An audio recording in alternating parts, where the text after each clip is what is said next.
वैसे तो हम लोग आ गए एक नए वीडियो पे और आज हम लोग देखने वाली बहुत ही इंपॉर्टेंट वीवीआई क्वेश्चन बायोलॉजी का जो कि बहुत इंपॉर्टेंट है। मान के चलिए कि आज का जो मैं क्वेश्चन आप लोग को बताने वाला हूँ इसमें से 3 से 5 क्वेश्चन रहेंगे ही, मतलब 3 रहे, 4 रहे या 5 रहे, मतलब 70 क्वेश्चन एग्जाम में आएंगे ऑब्जेक्टिव, जिसमें से मान के चलिए कि 3 से 5 क्वेश्चन इस यहाँ से रहेंगे ही रहेंगे, क्योंकि इतने इंपॉर्टेंट क्वेश्चन मैं आप लोग के लिए लेके आ गया हूँ ना कि आप 1 तारीख को एग्जाम में जाएंगे तो कहेंगे वाकई सर क्या बताए थे, जो कि बहुत बहुत इंपॉर्टेंट है। आप एकदम रुक जाइए, वीडियो को पूरा वॉच करके जाइए, 1 तारीख के पेपर में आप फोड़ के आएंगे। जितना सोचे नहीं होंगे उससे बेहतर करने वाले हैं, लेकिन हाँ वीडियो को पूरा वॉच करेंगे तभी। आइए हम लोग एक एक करके वीडियो को आगे बढ़ाते हैं और क्वेश्चन देखते हैं और समझते हैं कि आखिर क्वेश्चन में क्या है और कैसे हम लोग को याद करना है। तो देखिए हम लोग पहले क्वेश्चन पे आ जाते हैं जिसका नाम है परजीवी जंतु का उदाहरण है। पहला दिया है परजीवी चूहा, परजीवी सूअर, परजीवी गाय और सभी।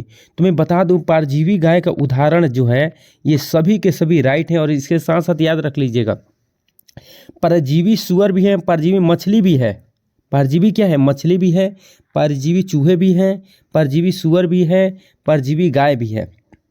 इसको बिल्कुल भूलना नहीं है, बहुत इंपॉर्टेंट है। तो इसका राइट आंसर क्या है? सभी है। अगले क्वेश्चन पे आ जाते हैं। अगला क्वेश्चन दिया है मानव प्रोटीन अल्फा-1 एंटीट्रिप्सिन का उपयोग किसके निदान में होता है? पहला क्वेश्चन ऑप्शन है एम्फाइसीमा, दूसरा है कैंसर, तीसरा एड्स और सभी। तो जो इसका राइट आंसर होने वाला है वो है एम्फाइसीमा। एम्फाइसीमा बीमारी में क्या किया जाता है? अल्फा-1 एंटीट्रिप्सिन का उपयोग किया जाता है, जो कि बहुत बहुत बहुत इंपॉर्टेंट है। समझ लीजिएगा कि यहाँ से क्वेश्चन बनते हैं। अगले क्वेश्चन पे आ जाते हैं। अगला क्वेश्चन दिया है किस वर्ष परजीवी गाय रोजी मानव प्रोटीन दूध प्राप्त किया गया था?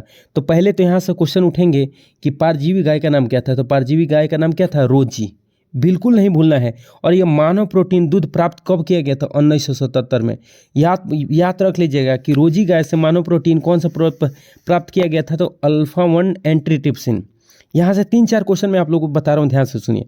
परजीवी गाय का नाम पूछेगा तो आपको क्या बताना है? रोजी। दूसरा क्वेश्चन पूछेगा मानव प्रोटीन रोजी से कब प्राप्त किया गया?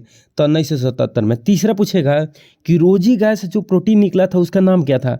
तो क्या था? अल्फा-1 एंटीट्रिप्सिन। ये सारे क्वेश्चन रोजी से जुड़ा हुआ है, जो कि बहुत इंपॉर्टेंट है, भूलना बिल्कुल नहीं है। अगले क्वेश्चन पे आ जाते हैं। अगला क्वेश्चन क्या है? परजीवी जंतु में सबसे अधिक कौन है? परजीवी चूहे हैं कि परजीवी मछली है कि परजीवी भेड़ है और सभी। तो इसका राइट आंसर जो होने वाला है कि सबसे ज़्यादा परजीवी जंतु कौन है? तो हैं परजीवी चूहे। और कितना परसेंट है? तो याद रख लीजिएगा 95% है। कितने? 95। एग्जाम में पूछता है कि सबसे ज़्यादा परजीवी जंतु कौन है? तो परजीवी चूहे हैं। वो भी कितना परसेंट है? 95% है, भूलना नहीं है, बिल्कुल याद रखना है। अगला क्वेश्चन क्या दिया है? जीन चिकित्सा का पहला प्रयोग 1990 में कितने वर्ष की लड़की पे हुआ था? 4 वर्ष, 10 वर्ष, 16 वर्ष, सभी। तो जो इसका राइट आंसर होने वाला है वो है 4 वर्ष। 4 वर्ष के लड़की पे जीन चिकित्सा का पहला प्रयोग हुआ था। कब? 1990 में। वो भी ध्यान रख लीजिए किसके कमी को दूर करने के लिए? तो एडीए की कमी को दूर करने के लिए। एडीए का फुल फॉर्म क्या होता है? Adenosine deaminase. एडिनोसिन डीएमिनेज की कमी को दूर करने के लिए जीन चिकित्सा का प्रयोग 1990 में कितने वर्ष के लड़की पे हुआ था? 4 साल के लड़की पे हुआ था, भूलना नहीं है। अगले क्वेश्चन आ जाते हैं। वर्तमान समय में लगभग कितनी पुनर्योजक चिकित्सा औषधियाँ विश्व में मानव के प्रयोग के लिए स्वीकृत है?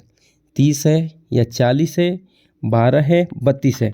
तो जो इसका राइट आंसर होने वाला है वो है 30, जिसमें से आप लोग को याद रख लेना 30 में से 12 जो हैं वो किसके पास है? भारत के पास है। एग्जाम में पूछता है कि भारत में लगभग कितनी दवाइयाँ हैं या औषधियाँ हैं जो मानव प्रयोग में लाई जा रही हैं, पुनर्योजक चिकित्सा की बनाई गई हैं। तो ये कितनी हैं? 12। और विश्व में टोटल कितने हैं? 30। अगला क्वेश्चन पे आ जाते हैं। मक्का छेदक को नियंत्रित करता है cry AB, cry 2AB, cry AC, सभी। तो इसका राइट आंसर जो होने वाला है वो है क्राई 1AB, क्राई 1AB, जो कि बहुत बहुत इंपॉर्टेंट है। अगले क्वेश्चन पे आ जाते हैं। अगला क्वेश्चन क्या दे रखा है? कौन कपास के मुकुल कृमि को नियंत्रित करता है? पहला ऑप्शन है क्राई AB, क्राई 2AB और तीसरा है क्राई 1AC और A और B दोनों। तो जो इसका राइट आंसर होने वाला है A और B दोनों, ये भी हैं और ये हैं, जो कि कपास के मुकुल कृमि को क्या करते हैं? नियंत्रित करते हैं, बिल्कुल नहीं भूलना है। अगले क्वेश्चन, निम्न में से कौन बीटी फसल है? बीटी कपास, बीटी मक्का, बीटी धान और सभी। और इसके साथ याद रख लीजिएगा बीटी टमाटर भी है। कौन है? बीटी टमाटर भी है, बीटी के साथ साथ बैगन भी है। याद रख लीजिएगा, यहाँ से क्वेश्चन उठते हैं, बिल्कुल भूलना नहीं। ये सब किसके उदाहरण है? बीटी फसल के क्या है? उदाहरण है। और इसका राइट आंसर मैं बता दूं सभी होगा, याद रख लीजिएगा, बहुत बहुत इंपॉर्टेंट है। अगले क्वेश्चन पे आ जाते हैं। बीटी का कौन सा नस्ल मक्खी मच्छर को मारने में सहायक है? पहला लिथियोडिप्टेरॉन, डिप्टेरॉन, कोलियोडिप्टेरॉन और सभी। तो जो इसका राइट आंसर होने वाला है वो है डिप्टेरॉन। कौन है? डिप्टेरॉन, भूलना नहीं है। अगले क्वेश्चन पे आ जाते हैं। बीटी का कौन सा नस्ल प्रोटीन भृंग को नष्ट करता है? डिप्टेरॉन है, लिथियोडिप्टेरॉन है, कोलियोप्टेरॉन है और सभी है। तो इसका राइट आंसर है कोलियोप्टेरॉन है। अगला क्वेश्चन पे आ जाते हैं। बीटी का कौन सा नस्ल प्रोटीन तंबाकू के कलिका कीड़ा या सैनिक कीड़ा को क्या करता है? संक्रमित। तो इसका राइट आंसर है लिथियोडिप्टेरॉन। भूलना नहीं है, बिल्कुल नहीं भूलना है। अगले क्वेश्चन पे, ये सबसे ज़्यादा एग्जाम में पूछा गया है और पूछा भी जाता है। गोल्डन राइस को पीला रंग का होता है जिसमें कौन सा विटामिन पाया जाता है? Vitamin C, vitamin A, vitamin D, vitamin E. तो इसका राइट जो आंसर होने वाला है वो है विटामिन ए। और एक बात और याद रख लीजिएगा कि गोल्डन राइस में क्या पाया जाता है जिसके कारण पीला होता है? Beta carotene. क्या होता है? बीटा कैरोटीन के कारण इसका रंग कैसा होता है? पीला रंग होता है। तो आपसे यहाँ से दो क्वेश्चन आ सकते हैं। गोल्डन राइस का रंग कैसा होता है? पीला। इसमें क्या पाया जाता है? Beta carotene. कौन सा विटामिन? तो विटामिन ए। बिल्कुल नहीं भूलना है। अगले क्वेश्चन पे आ जाते हैं। कौन तंबाकू के पौधों की जड़ों को संक्रमित करके उसके पैदावार को काफ़ी कम कर देता है? तो है सूत्रकृमि। ये जब संक्रमित कर देते हैं तंबाकू के पौधों को, ध्यान रखिएगा, तो उस समय एक विधि किया जाता है जिसके द्वारा इसको हटाया जा सकता है, जिसका नाम आरएनए अंतःक्षेपण। क्या नाम है? आरएनए अंतःक्षेपण। भूलना नहीं है, एग्जाम में पूछा जाता है कि आरएनए अंतःक्षेपण कब होता है? तो आरएनए अंतःक्षेपण क्या होते हैं? जब सूत्रकृमि मिलाइनोडेगाइन जो तंबाकू के पौधों के जड़ को संक्रमित कर देते हैं, तो उससे बचने के लिए क्या किया जाता है? आरएनए अंतःक्षेपण का प्रयोग किया जाता है। बिल्कुल इंपॉर्टेंट है, भूलना नहीं है। अगला, जानवरों और सूअरों को मारकर उसका अग्नाशय से निकाला जाता है क्या? इंसुलिन, ग्लूकेगन, दोनों और इनमें से कोई नहीं। तो इसका राइट आंसर है इंसुलिन।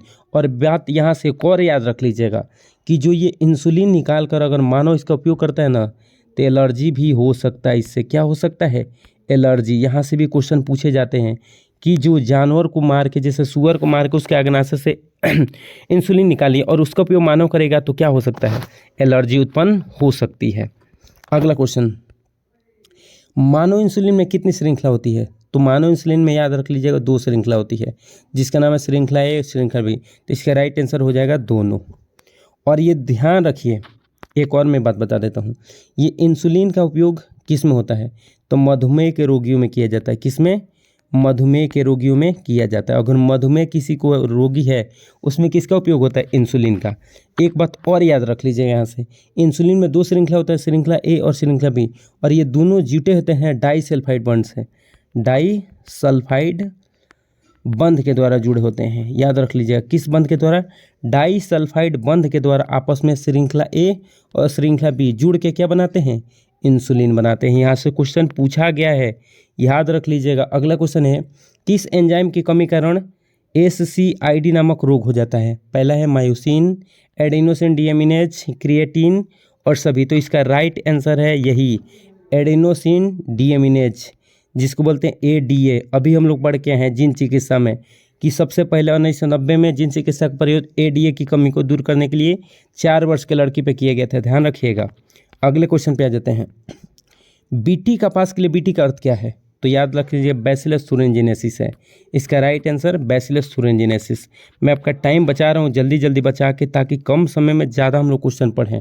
अगले क्वेश्चन है, जंतु कोशिका संवर्धन तकनीक द्वारा अधिकतम उपयोग द्वारा आज किसका उत्पादन करते हैं? तो याद रख लीजिएगा टीका का। किसका जी? टीका का। बिल्कुल इंपॉर्टेंट है। अगले क्वेश्चन पे आ जाते हैं। पाक इंसुलिन में परिपक्वन के दौरान निम्न में से किस पेप्टाइड श्रृंखला का हटा दिया जाता है? तो इसका राइट आंसर है सी। कौन सा है जी? सी को हम लोग क्या कर देते हैं? हटा देते हैं, जो कि बहुत बहुत इंपॉर्टेंट है। अगले क्वेश्चन पर आ जाते हैं। एग्रोबैक्टीरियम ट्यूमिफिसिन में कौन सा प्लाज्मिड पाया जाता है? टीआई प्लाज्मिड पाया जाता है। कौन सा प्लाज्मिड? टीआई प्लाज्मिड, भूलना नहीं है। अगले क्वेश्चन पे आ जाते हैं। अगला क्वेश्चन क्या है? परजीवी जंतु का उपयोग किस में होता है? तो सामान्य रोगों के अध्ययन में होता है, ठीक है। सामान्य शरीर के विकास में होता है, जैविक उत्पाद में होता है, टीका सुरक्षा, मतलब राइट आंसर इसका सभी होने वाला है। अगला क्वेश्चन है कि कराइजिन बाल कृमि से किस फसल को बचाता है?